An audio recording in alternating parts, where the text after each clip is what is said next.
Thank you. Kindly be seated. Thank you very much, Mr. Chairman, distinguished and honorable invited guests, National President, executives, and members of GNAT, our foreign guests and visitors, my dear comrades and friends. It's a great pleasure for me to have the opportunity to address the 4th Quadrennial and 51st National Delegates Conference of Ghana's Pioneer Teachers Union, the Ghana National Association of Teachers. All of us are what we are because of a teacher. There's a car sticker that I see often that carries the message very poignantly, and it says, if you can read this, thank a teacher. And as a nation, we must forever be grateful to our teachers who take our young minds and mold them into the adults that we become. I often think of my teachers from primary school right through to university, and I thank them in my heart for what they have made of me. I salute all my teachers, and I pray that God continues to richly bless them. Your theme for this conference is Education in Crisis, the Development Agenda Beyond 2015. It cannot have come at a better time. Next year is 2015, and it marks the end of the MDG goals that we set ourselves in the year 2000. And therefore, the whole world has started to take stock of what achievements we have made in the period that we have pursued these MDGs. And therefore, in your Quadrennial Conference and 51st National Delegates Conference coming at this time, you could not have chosen a better theme than look beyond 2015 and start discussing what the development agenda should be. Ghana has been largely successful in achieving the MDGs on school enrollment and gender parity. But we still are faced with many challenges at different levels of the education structure. It is said that there are 3 important factors for a successful learning experience. And that is that there must be a pupil or a student who is available and ready to learn. There must be a teacher who is available, motivated, and happy to teach. And there must be learning aids and facilities to promote that learning environment. All these 3 factors are important and must be handled in tandem in order to create a successful learning experience. It is important to have adequate learning facilities in order to create the environment for learning to take place. And government considers this a very serious priority. And that is why government has been working to ensure that learning materials are available and that the facilities for learning are also available. Recently, the Ministry of Education has distributed about 12.5 million textbooks to the basic level to ensure that every child in Ghana has at least the 3 core textbooks that are required for learning. In the past, we have also distributed free exercise books to students across the country to ensure that they have the books in which to record their lessons. It's important that government invests in ensuring that the children have access to textbooks and exercise books. Aside from that, the environment in which the pupil or student learns is important. We have been talking about schools under trees, and government has invested a lot to try and eliminate these schools under trees. So far, we have built close to 2,000 primary schools across the country to eliminate existing schools under trees. But work is not over. We estimate at the beginning of the exercise that there were approximately 4,300 schools under trees across the country. And so we still have about 2,300 schools under trees to eliminate. And it is government's intention that we will invest more money towards eliminating these substandard schools. We've also invested a lot of money in rehabilitating the science resource centers in order to ensure that children are able to be able to practicalize their knowledge in science education. We have embarked on aggressive provision of facilities at the secondary and tertiary level to ensure that we are able to increase the capacity to absorb more students. With regards to teacher motivation and availability, there's still a lot to be done.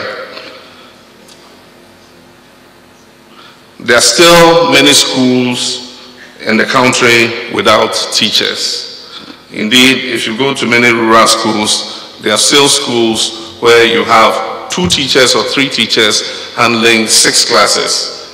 And this is an unacceptable situation. It is partly this that explains the decision to increase the amount of teacher trainees that our existing colleges of education can absorb. Early in the life of this administration, we realized that one of the constraints for filling the teacher trainee colleges was the fact that government did not have enough money to pay teacher trainee allowances. And so while there was space to absorb more teachers, we could not absorb them because government could not raise the money to pay teacher trainee allowances. And so it was only practical that we take the steps to make sure that all the colleges of education could enroll students to their full capacity. And that informed the decision of the Ministry of Education to transfer the students from the teacher trainee allowances to the Students' Loan Trust Scheme. None of the students enrolled was deprived of their teacher trainee allowances. Those who had already started to earn them are continuing to earn them until they finish. What decision was taken was that new students coming into these teacher training colleges, these colleges of education, would rather take loans from the Student Loan Trust. And so that is a decision that has been taken. As a result of this decision, the enrollment in teacher training colleges has moved from 9,000 trainees to 15,000 this year alone. And it's our expectation that that number is going to increase in order to ensure that we're training more teachers to fill the classrooms. Ladies and gentlemen, I know that there are issues outstanding as a result of the implementation of the single spine salary structure. And it is my belief that working together with your executive in a spirit of understanding and consensus building, we will iron out the issues that are outstanding. We need to continue to support the National Best Teacher Awards in order to reward teachers who have been outstanding in the year, and so government remains committed to that. I also want to congratulate GNAT for operating what I'm told is the biggest and best welfare fund in the country.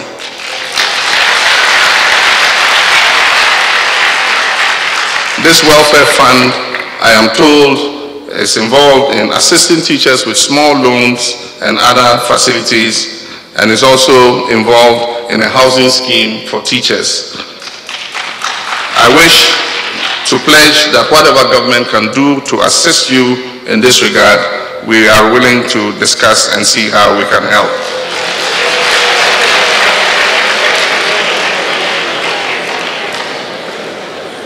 Ladies and gentlemen, you also have the pupil or the student.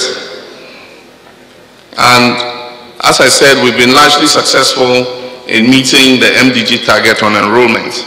But we still have children in parts of this country who are out of school. If you take a look at the averages, it can be deceptive. While we have hit the target, there are pockets in this country where the margin of children going to school is still low and unacceptable. In 2013 alone, 25,000 out-of-school children have been identified and enrolled under the complementary education program, which is being managed by 9 partners of ours, including the School for Life.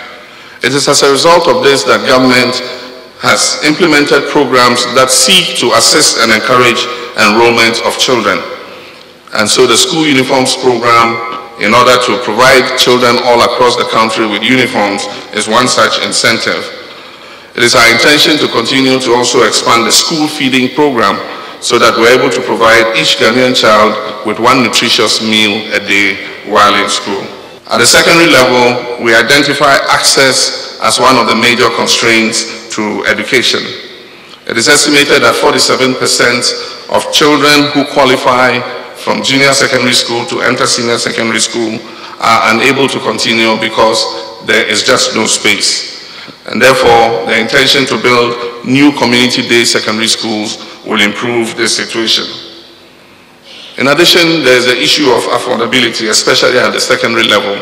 Secondary education continues to be the most burdensome to parents.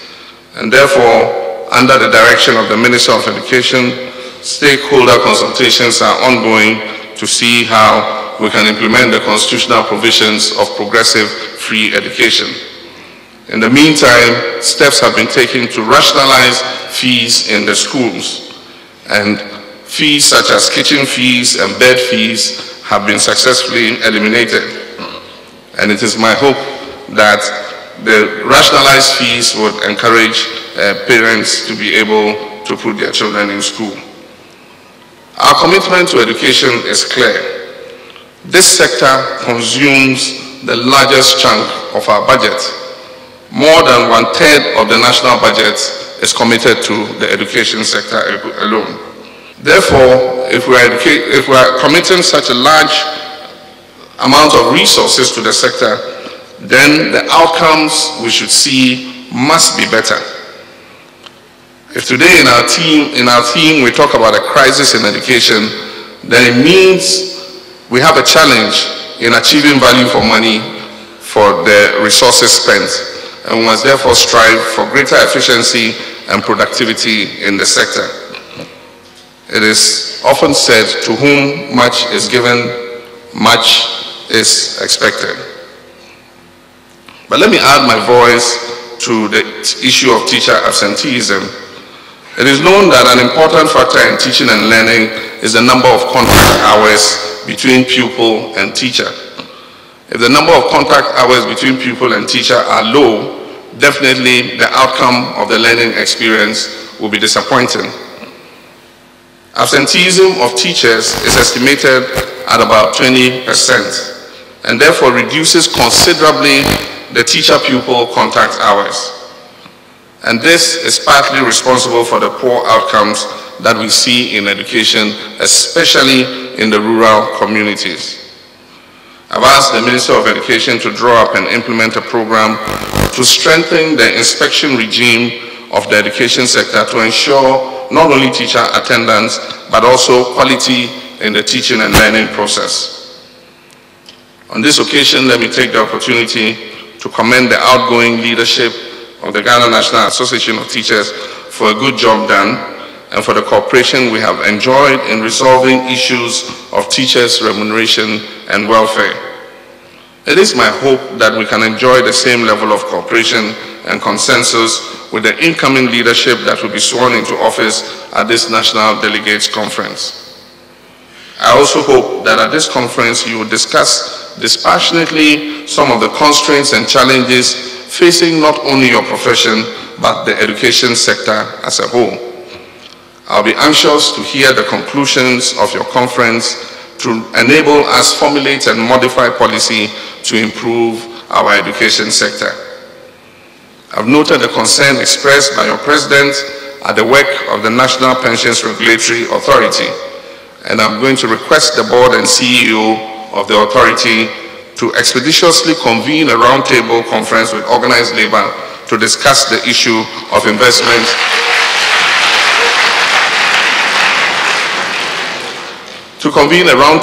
with organized labor to discuss the issue of investment of your hard-earned pension funds in order to remove any misunderstanding existing in your minds. On this note, I wish you a happy Delegates Conference, and it is my honor and privilege to declare this 4th Quadrennial and 51st National Delegates Conference duly opened.